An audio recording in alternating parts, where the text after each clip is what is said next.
this is JC. Welcome to Missed Again, where every missed shot is a lesson. It's not about perfect play, it's about my struggles and honest progress. Cue ball control is an essential part of the pool game once you start learning to pocket balls. However, before one can learn cue ball control, you must first be able to predict where the cue ball will go after contact with an object ball.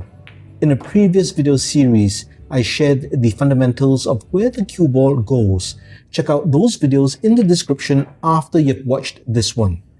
In this video, I share my cue ball pathfinder, which is a visual tool that can be used to learn how to predict the cue ball path when it has natural forward roll.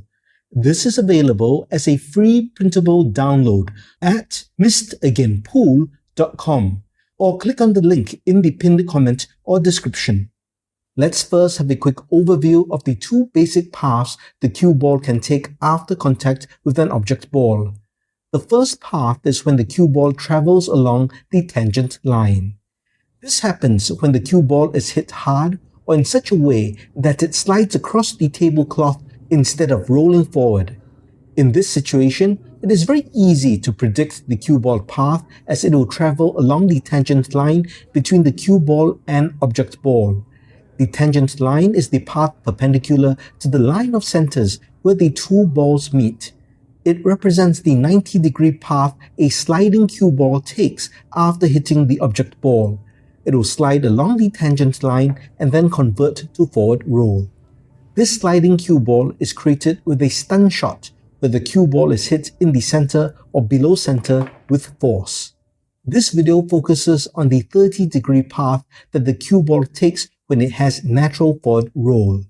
While this is often referred to as the 30-degree rule, it should be viewed more as a guide rather than a scientific principle. This applies to shots ranging from 1/4 to 3/4 ball hits. However, we will use a half ball hit as the baseline example. When the cue ball contacts the object ball with a half ball hit, the object ball will go in the direction you want it to, and the cue ball will travel away from the object ball at a 30-degree angle. We will shoot with a center ball hit to give the cue ball natural forward roll. Watch the cue ball and not the object ball. I will discuss 1/4 ball and 3/4 ball hits shortly. To help beginners and advanced beginners learn to see this 30-degree angle and predict the natural path of the cue ball, I designed this cue ball pathfinder. To the untrained eye, this might look like a complicated diagram. However, it is very easy to use, and I know if I had this when I was learning cue ball movement, I would have progressed much faster. You will recognize the 30-degree angles. The two circles on each side indicate a half ball hit position of the object ball and cue ball. Notice the arrows pointing down.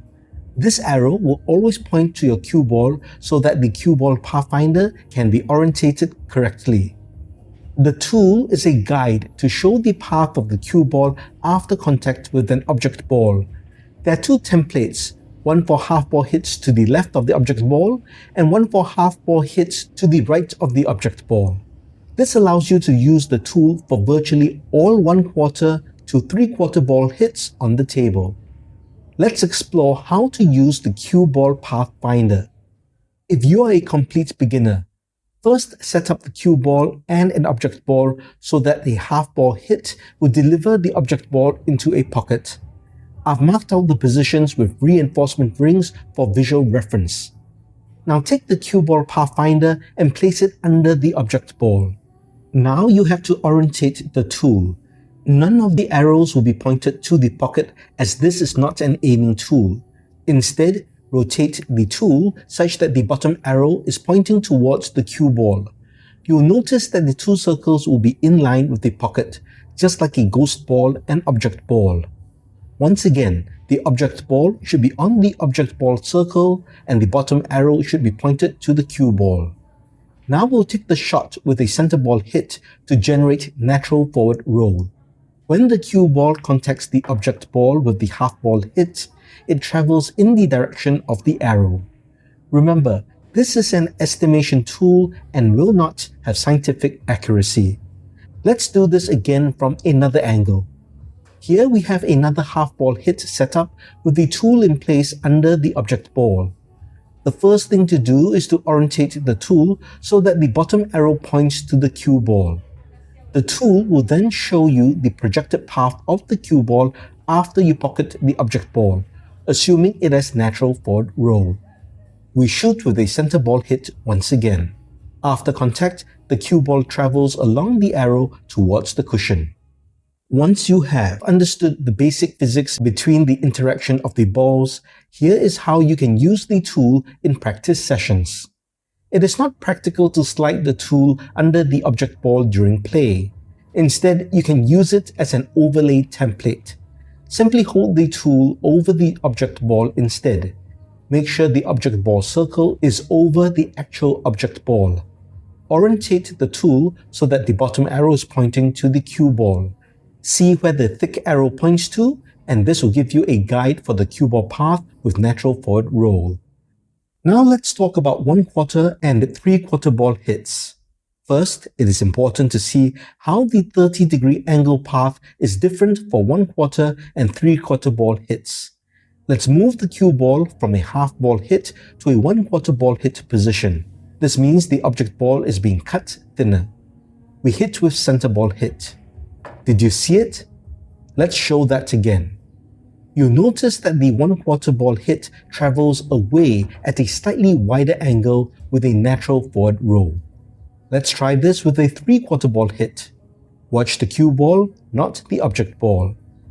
This time it is a fuller hit on the object ball, and the angle that the cue ball travels is slightly narrower. In practice and gameplay, these slight variations in angles should be accounted for, but at a beginner or advanced beginner level, this will not really make that big a difference, as you're not playing pinpoint precision cue ball control and position.